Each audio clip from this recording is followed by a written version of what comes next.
নমস্কার বন্ধুরা। এখনও ইসরায়েল আর ইরান একে অপরের ওপর মিসাইল হামলা চালিয়ে গেলেও মাঝখান থেকে হঠাৎই ট্রাম্প ঘোষণা করে দিয়েছে যে আমি ইরান আর ইসরায়েলের মধ্যে শান্তি সমঝোতা করিয়ে দিয়েছি, যার আন্ডারে দুই দেশ 12 ঘন্টার জন্য যুদ্ধবিরতি মেনে চলবে। আর তারপর 24 ঘন্টা পার হলে অফিশিয়ালি দুই দেশের মধ্যে একটা সিজফায়ার করা হবে। এখন স্বাভাবিকভাবেই এই খবর আসতে না আসতে আমাদের প্রতিবেশীরা লাফাতে শুরু করে দিয়েছে যে দেখো, ভারতের পর এবারে ইসরায়েলও আত্মসমর্পণ করে দিয়েছে।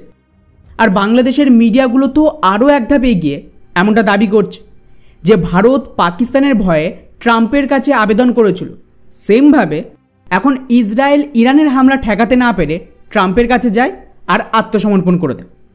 ফলে আমেরিকা সিজফায়ার করিয়ে বেসিক্যালি ভারত আর ইসরায়েল এই দুই দেশকেই বাঁচিয়ে নিয়েছে।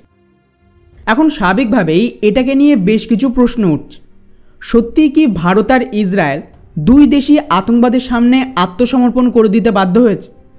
যেভাবে ট্রাম্প ভারত পাকিস্তান আর ইসরায়েল ইরান দু ক্ষেত্রেই যেচে সিজফায়ার ঘোষণা করেছে, তাতে কোনোভাবে আমেরিকা দুই দেশকে ধোঁকা দিচ্ছে না তো? আর সবচেয়ে বড় প্রশ্ন, এরপর কি হতে চলেছে? ইরানের রিজিম চেঞ্জ, পিওকে দখল, ডি-ডলারাইজেশন, ডি-র্যাডিকালাইজেশন, এইসব কি তাহলে শুধুই গল্প? সবটাই জানার চেষ্টা করব আজকের এই ভিডিওতে। তো বন্ধুরা, সবার আগে বিবিসির দাবি অনুযায়ী ইরানের সরকারি মিডিয়া ফার্স্ট রিপোর্ট করেছে যে ট্রাম্পের এই যুদ্ধবিরতি পুরোটাই মিথ্যে গল্প। ইরান তো এখনও এই ধরনের কোনো প্রস্তাবে স্বাক্ষর করেন। ওদিকে আবার ইরানের পররাষ্ট্রমন্ত্রী বলছে যে আমরা ভোর 4টে পর্যন্ত ইসরায়েলের ওপর পাল্টা আক্রমণ চালিয়ে গেছি এবং সবশেষ কিছু ঘন্টা আগে ট্রাম্পের যুদ্ধবিরতি ঘোষণা সত্ত্বেও ইরান আবারও ইসরায়েলের ওপর আক্রমণ চালিয়েছে। এখানে বিবিসির খবর অনুযায়ী এই হামলায় অন্ততপক্ষে 3 জন ইসরায়েলের সাধারণ মানুষ মারা গেছে। ফলে স্বাভাবিকভাবে পাল্টা ইসরায়েলও এর জবাবে ইরানের ওপর মিসাইল অ্যাটাক করেছে, যাতে বলা হচ্ছে যে ইরানের আরও একজন পরমাণু কর্মকর্তা মোহাম্মদ রেজা সিদ্দিকি মারা পড়েছে, যা কিন্তু ইরানের মিডিয়া অফিশিয়ালি কনফার্ম করেছে। ফলে ট্রাম্প মুখে যেটা বলছে, বাস্তবে কিন্তু গ্রাউন্ডে সেটা দেখা যাচ্ছে না। এখন প্রশ্ন আসবে যে তাহলে কোনটা সত্যি, সিজফায়ার হয়েছে নাকি পুরোটাই গল্প ফেঁদেছে আমেরিকা? ওয়েল, এর সোজা জবাব হলো যে এখানে শুধুমাত্র নাটক চলছে এবং এই যে পুরো যুদ্ধ সেটা কিন্তু স্ক্রিপ্টে। উদাহরণ হিসেবে বিবিসি কি দাবি করেছে, ইরান গতকাল রাতে কাতার সহ যে সমস্ত মুসলিম দেশে আমেরিকার মিলিটারি বেসের ওপর আক্রমণ করেছে, তার আগে কিন্তু ওরা আমেরিকাকে এ বিষয়ে জানিয়ে দিয়েছিল। এখন আপনি ভাবুন, অ্যাকচুয়াল যুদ্ধে কোনো দেশের মিলিটারি বেসে আক্রমণ করার আগে আপনি কেন সেই দেশকে জানিয়ে আক্রমণ করবেন? এতে তো ওরা তৈরি থাকবে যে কোথায় অ্যাটাক হবে, এবং হয়ও সেটা। গতকালের হামলা পুরোটা আমেরিকা ঠেকিয়ে দিয়েছে ওদের পেট্রিয়ট এয়ার ডিফেন্সের মাধ্যমে কাতার আর বাকি দেশ।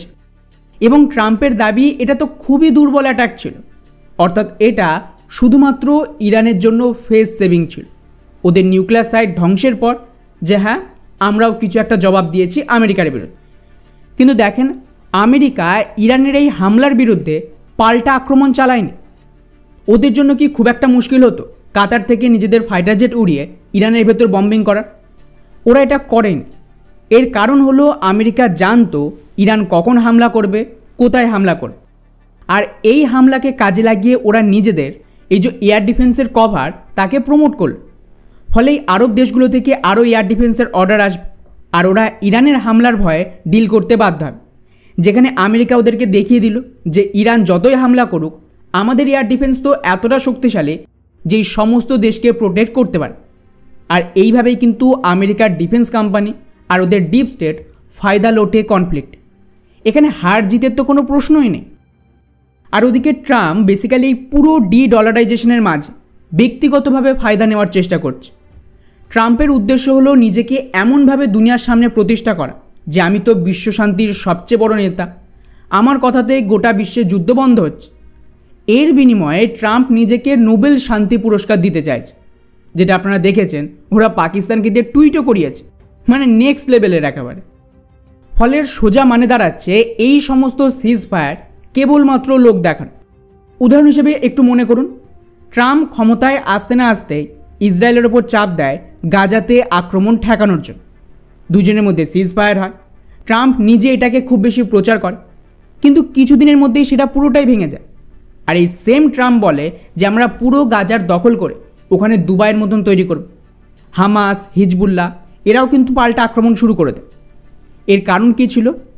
এর কারণ হলো এখানে কিন্তু আমেরিকার সরকারের ডিরেক্ট কোনো কন্ট্রোল নেই। এই পুরো যুদ্ধ ডিপ স্টেটের পরিকল্পনা। এখানে ট্রাম্পের হাতে কোনো ক্ষমতা নেই। এমনকি ওদের যে ট্রেজারি ডিপার্টমেন্ট, যারা ইকোনমি সামলায়, আমেরিকার ডিফেন্স ইন্ডাস্ট্রি বা ওদের ডিফেন্স মিনিস্ট্রি যাই বলুন না কেন, পেন্টাগন, এই দুটোই কিন্তু ডিপ স্টেটের ইশারাতেই কাজ করে। তো ট্রাম্প কি বলল তাতে কিছু যায় আসে না।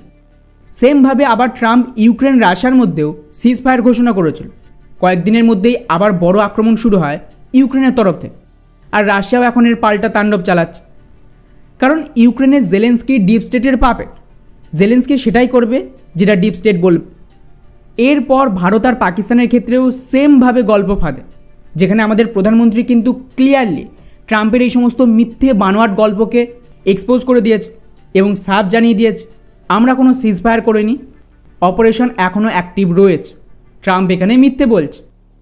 আর খেয়াল করেন, এই সমস্ত ঘটনার পর ফাইনালি যখন ইসরায়েল আর ইরানের মধ্যে ডিরেক্ট কনফ্লিক্ট শুরু হয়, মানে ইসরায়েল ইরানের নিউক্লিয়ার সাইটে অ্যাটাক করে, তখন ট্রাম্প কি বলেছিল?